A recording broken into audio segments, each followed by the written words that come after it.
Shibam Hadramut abad 16, terlahir seorang bayi yang bernama Hussein. Bayi yang terlahir menjadi seorang yatim. Hussein kecil dididik oleh ibundanya yang memiliki keseharian sebagai penenun kain.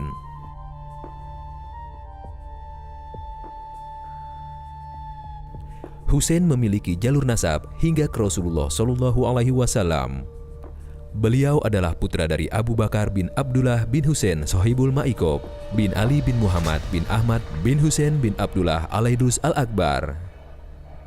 Habib Hussein memiliki jalur nasab yang mulia dan menjadikannya kelak sebagai ulama besar di bumi Nusantara. Di masa kecil Habib Hussein, beliau ini Al-Habib Hussein bin Abu Bakar Al-Aidrus, yakni di masa kecilnya memang sudah memiliki satu keanehan, keunikan dalam halnya beliau. Yakni diantaranya pada saat itu ketika ibundanya sedang memerintah atau meminta Habib Hussein untuk mengambilkan beberapa karung yang mana isinya daripada benang-benang yang untuk dikerjakan menjadi proses kain. Akan tetapi setiap ibundanya meminta tolong kepada Habib Hussein untuk mengambilkan karung tersebut yang berisikan benang.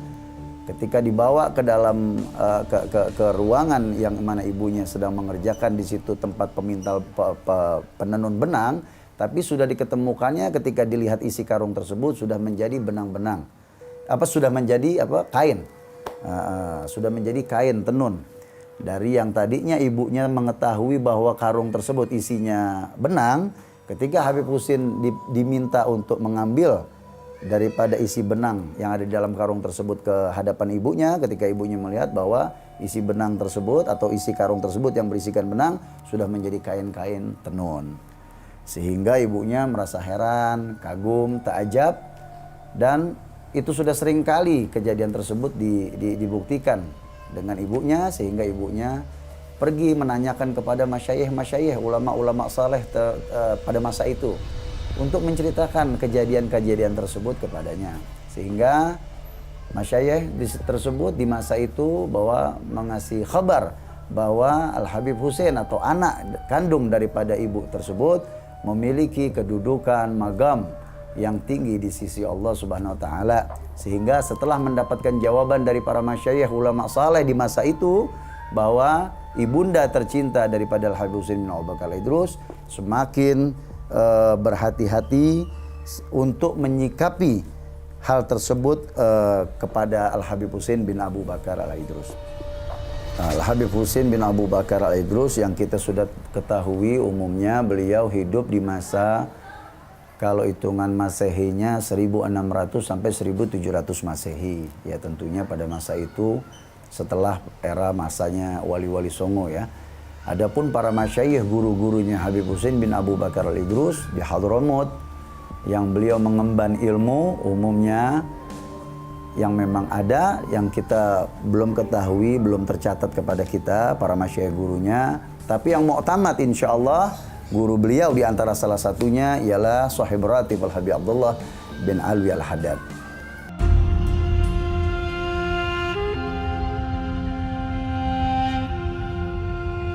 Setelah sukses menimba ilmu kepada para masyayikh di Hadramut, Al-Habib Hussein Al-Aidrus mendapat bisyarah serta izin ibunda beliau dan para masyayikh beliau untuk hijrah dan berdakwah di luar Hadramut.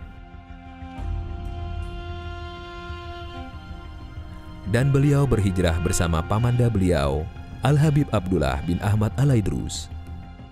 Ketika Habib Hussein meminta restu atau doa izin dari ibundanya untuk bisa diperkenankan diberi izin untuk berlayar atau berdakwah ke bumi Nusantara ini, ibundanya mengizinkan, merestui dan meridhoinya, bahkan mendoakan. Akan tetapi ibundanya menitip untuk mendampingi. Pada saat itu memang umur Habib Hussein sangat belia, dan ibundanya menitipkan kepada seorang pamannya yang pada saat itu sudah berumur, kepada Sayyid Al-Habib Abdullah bin Ahmad Al-Aidrus, yang memang untuk mendampingi perjalanan dakwanya Al-Habib Hussein bin Abu Bakar bin Abdullah Al-Aidrus ke tanah Jawa Nusantara. beserta para sahabat-sahabat rombongan yang mengikuti perjalanan syiar dakwahnya Al-Habib Husin ke bumi Nusantara.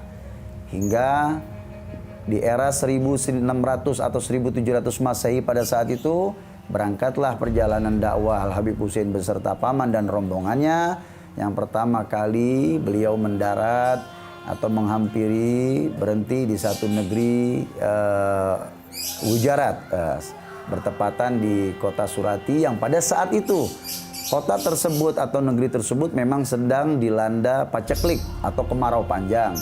Mayoritas masyarakat tersebut di negeri Surati menganut agama Hindu-Buddha pada masa itu. Sehingga sekian lama negara atau kota tersebut, kampung tersebut dilanda paceklik, kemarau panjang. Tiba kehadirannya Habib Husin beserta paman dan rombongannya memberikan satu perubahan yang amat sangat untuk kota Gujarat di kampung Surati tersebut. Mulai dari perubahan yang amat sangat dari peradaban agama hingga perubahan kesejahteraan di wilayah lingkungan tersebut.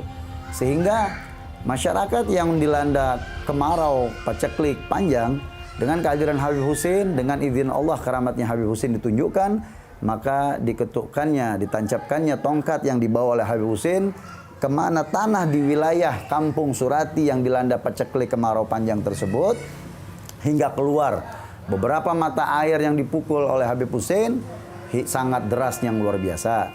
Sehingga masyarakat kampung Surati Gujarat tersebut melihat fenomenal tersebut yang amat sangat kagum, heran dan kaget, berikut apresiasinya, sehingga air tersebut sangat bermanfaat untuk ladang pertanian mereka pada saat itu, peternakan mereka pada saat itu, termasuk untuk kebutuhan hidup mereka masyarakat Gujarat pada saat itu. Sehingga dengan keluarnya mata air yang dengan izin Allah berkat Habib Husin menancapkan dengan tongkatnya di tanah tersebut, maka banyak berbondong-bondong masyarakat Gujarat, masyarakat Surati di kampung tersebut yang menganut Hindu-Buddha sebelumnya, banyak yang menganut agama Islam atau bersyahadat dengan Habib Husin bin Abu Bakar Al-Idrus hingga memeluk agama Islam. Baik, perjalanan Habib Husin dari Hadramut ke kota Gujarat ya, Surati itu tidak lama. Beliau di negeri Gujarat itu tidak lebih dari 3 tahun. Bahkan mungkin ada riwayat yang mengatakan hanya 1 tahun. Amat sangat singkat perjalanan atau yakni turunnya Habib Husin beserta rombongannya di negeri Gujarat. Sangat singkat dan tidak lama. Jadi tidak benar jika yang mengatakan bahwa di negeri Gujarat Habib Husin menikah dengan seorang wanita Hindia hingga apalagi memiliki keturunan. Itu tidak benar. Dan juga tidak benar jika ada yang mengatakan bahwa Habib Husin wafat atau ada makamnya di negeri Gujarat Surati. Itu juga tidak benar.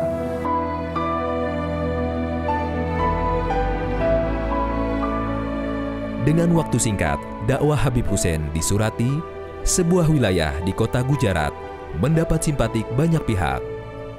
Dan atas izin Allah Subhanahu wa Ta'ala, Habib Husin berhasil mengislamkan kebanyakan masyarakat Surati. Setelah sukses di Gujarat, Habib Husin beserta pamanda beliau melanjutkan perjalanan ke bumi Nusantara. Nah, perjalanan Habib Husin menuju bumi Nusantara, yakni tepatnya di Batavia beserta rombongan. Nah, memang dalam perjalanan tersebut beliau menggunakan kapal kecil ya, kapal kecil skoci pada masa itu. Dalam rombongan tersebut ketika perjalanan, Habib Husin berserta paman dan rombongan yang mengikuti di kapal Habib Husin menuju Pulau Jawa, tepatnya di Batavia. Ada sebagian memang dari rombongan tersebut yang berlayar ke Sumatera. Ada sebagian yang dari rombongan tersebut berlayar ke Laut Kalimantan. Jadi dari rombongan, banyak ya rombongan yang mengikut daripada rombongan Habib Husin untuk menjalankan syiar dakwah di situ. Memang setelah perjalanan selepasnya dari negeri Gujarat itu berpencar untuk mereka mengambil syiar dakwahnya di wilayah yang memang sudah mendapatkan bisyarah dan isyarah dari Hadratul Rasul atau para masyayikhnya terdahulu, untuk di mana diletakkan di wilayah tertentu di bumi Nusantara yang sudah ditentukan.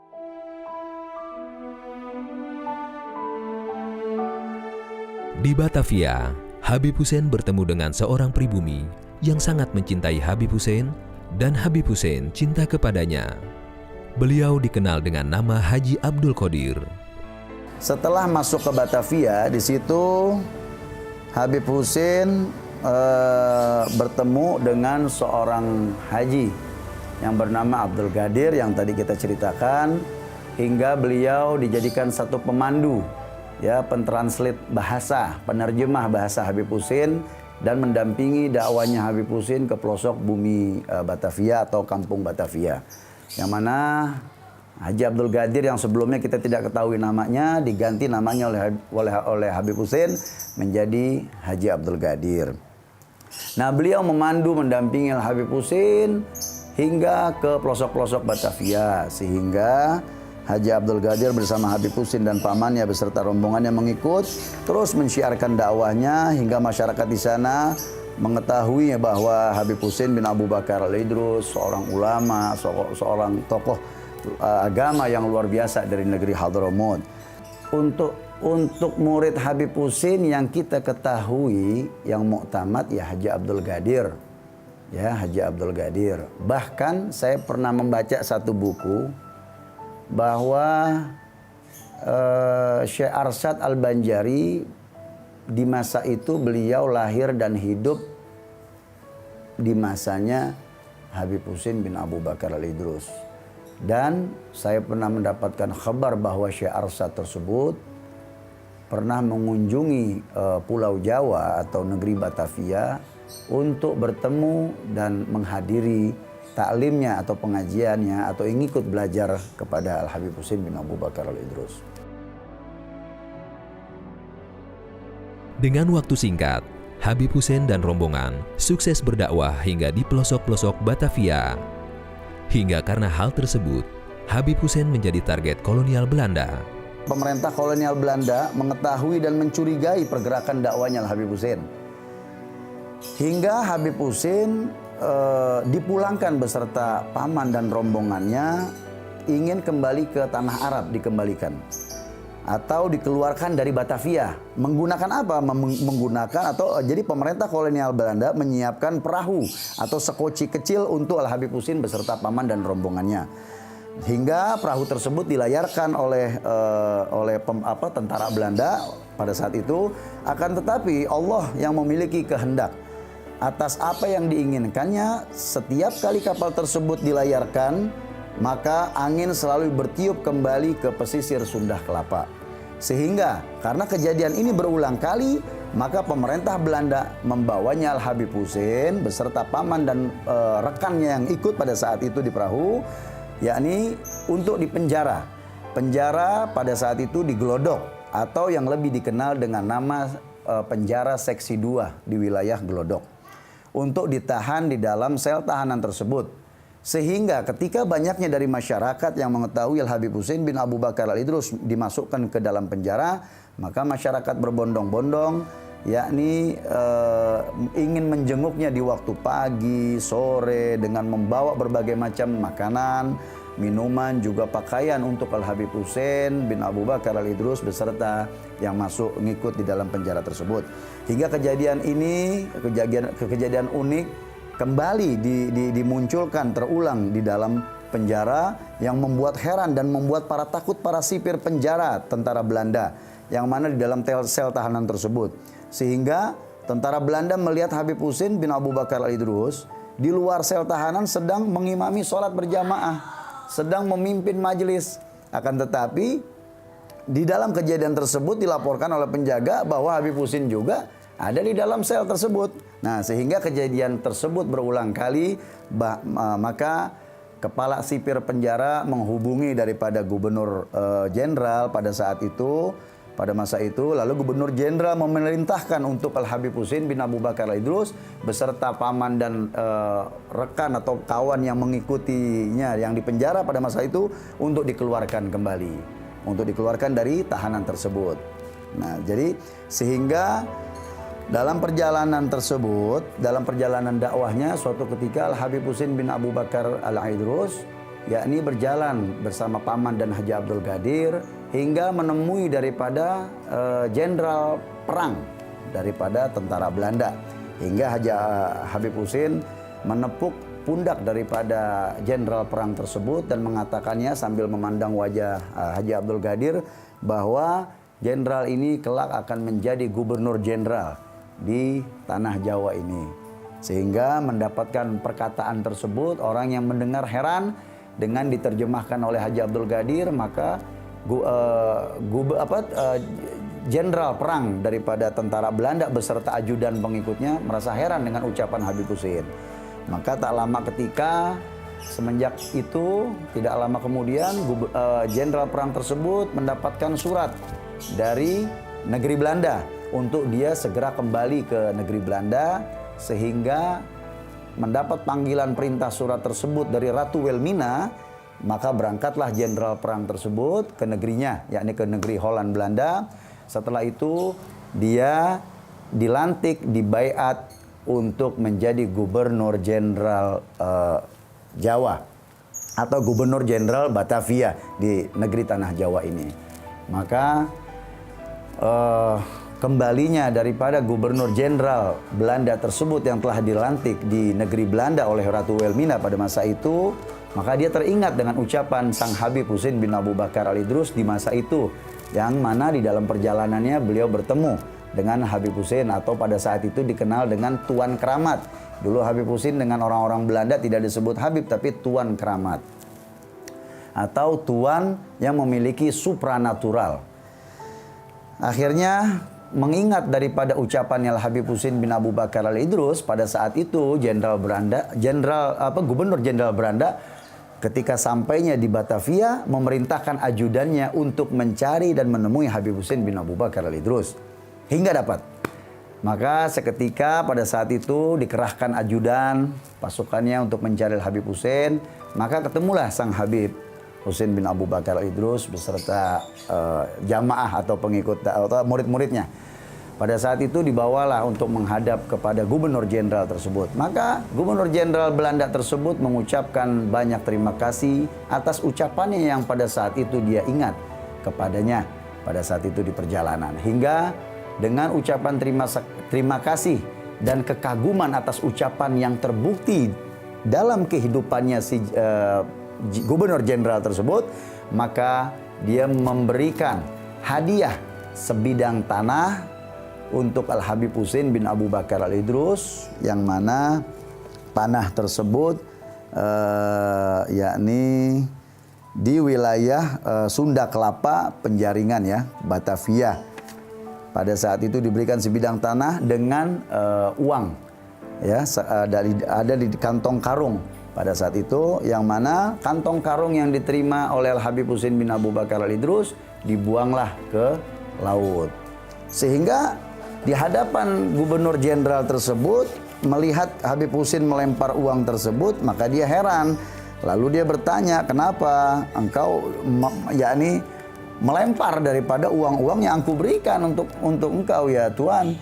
Bahwa Habib Husin mengatakan uang itu untuk saya kirim ke ibundanya ke Hadramut, Yaman Selatan. Akan tetapi gubernur jenderal itu tidak mudah menerima seperti itu. Maka dia semakin penasaran, akan tetapi pemerintah Belanda, gubernur jenderal tersebut memerintahkan untuk tim-tim khusus penyelam untuk mencari apakah keberadaan uang tersebut benar ada di dalam dasar laut atau di mana tempat karung uang itu dilempar, apakah sudah tidak ada. Ketika dikirim pasukan penyelam khusus oleh gubernur jenderal Belanda bahwa tidak didapatkan satu keping pun daripada uang yang di dalam karung yang telah diberikan oleh Habib Husin. Maka setelah itu Habib Husin bahwa gubernur jenderal tersebut mengutus, tidak cukup dari situ, tapi gubernur jenderal Belanda tersebut mengutus utusannya untuk berangkat ke negeri Yaman, Hadramut, yang mana untuk mengetahui kepada ibundanya apakah benar uang telah diterima oleh ibundanya dari Al-Habib Husin bin Abu Bakar. Maka singkat daripada cerita tersebut bahwa utusan Belanda gubernur jenderal tersebut Ketika tiba di negeri Yaman Hadramut, maka sampai di negeri di kota di mana Habib Husin dilahirkan, di rumahnya bertemu dengan ibundanya bahwa benar bahwa telah diantarkan satu karung uang yang berisikan uang untuknya kepadanya ibundanya, bahwa setelah itu utusan Belanda tersebut telah menyaksikan langsung dan dia kembali ke tanah Jawa, ke Batavia dengan membawa berita yang benar bahwa uang tersebut telah benar adanya diterima oleh ibundanya Al Habib Husin bin Abu Bakar Al-Idrus di negeri Hadramut. Tidak benar jika ada yang mengatakan Habib Husin menikah, dan juga tidak benar ada yang mengatakan Habib Husin memiliki anak, baik itu laki ataupun perempuan. Itu tidak benar sekali, karena ini sudah jelas dalam riwayat maupun buku nasab yang telah tercatat ratusan tahun yang lalu di dalam buku-buku nasab besar, ya, di kitab-kitab induk nasab mulai dari Hadramut maupun di bumi Nusantara Indonesia yang dikarang, ditulis, dikutip oleh para ahli nasab, guru-guru nasab minas salihin terdahulu. Dan beliau ini meninggal pada saat itu dalam memang sudah kembali ini memang sudah qadar Allah, takdirnya Allah Ta'ala. Sakit atau tidaknya dalam sebab meninggalnya Habib Husin kita tidak ketahui.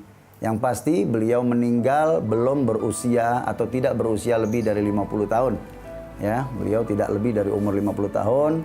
Beliau wafat dan beliau dibawa pada saat itu ada aturan dari pemerintah kolonial Belanda di mana masyarakat atau warga asing dari bangsa Arab atau bangsa Tionghoa Cina dan bangsa lainnya termasuk Belanda, jika ada yang meninggal dikebumikan di mana wilayah-wilayah yang sudah ditentukan areanya oleh pemerintah kolonial Belanda.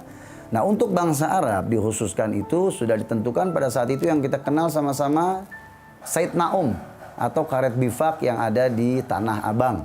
Nah, itu memang khusus untuk pemakaman daripada keturunan bangsa Arab yang memang ditentukan oleh Belanda. Nah, ketika Habib Husin meninggal pada masa itu, para pelayat atau para pengantar jenazah membawa Habib Husin setelah dimandikan, dikafani, disolatkan beserta para ulama-ulama pada masa itu, dibawalah Habib Husin beserta kurung kerandanya, ya, dibawa ke Tanah Abang.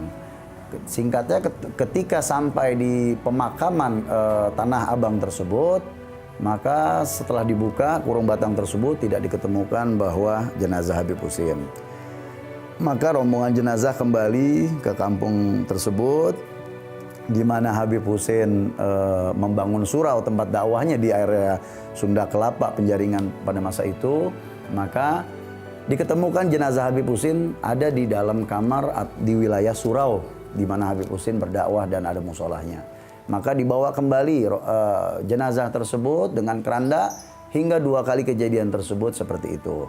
Maka bersepakat ketika rombongan para peziarah dan ulama-ulama pada masa itu, para tokoh agama pada masa itu yang dulu sebagai muridnya Habib Husin, sebagai sahabatnya Habib Husin, bersepakat untuk yakni menyemayamkan, menguburkan jasad mulia Al Habib Husin bin Abu Bakar Al-Idrus di mana kamar atau surau beliau bangun pada saat itu.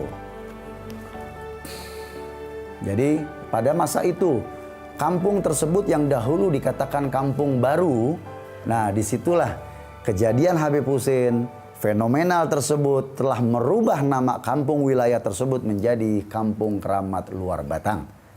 Nah, dahulu dikenalnya Kampung Baru, ya, wilayah Penjaringan atau distrik Penjaringan. Setelah wafatnya Habib Husin, karena di masa hidupnya Habib Husin baru hanya terbentuk surau atau musolah, ya, berikut dijadikan untuk media dakwahnya Habib Husin dengan ngajar mengajar.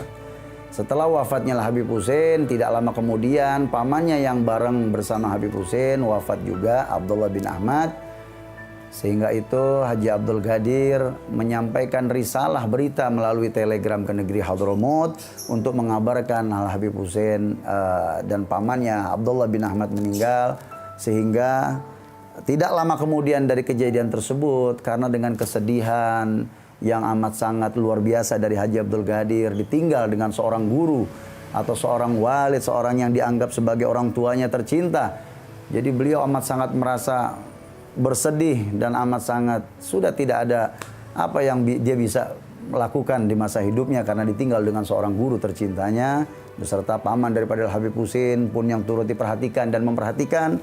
Akhirnya Haji Abdul Qadir pun juga tidak lama kemudian wafat meninggal yang dikuburkan oleh para penduduk pada saat itu di sebelah atau bersanding di makam Al-Habib Husin bin Abu Bakar Al-Idrus. Karena memang jasa Haji Abdul Qadir ini luar biasa.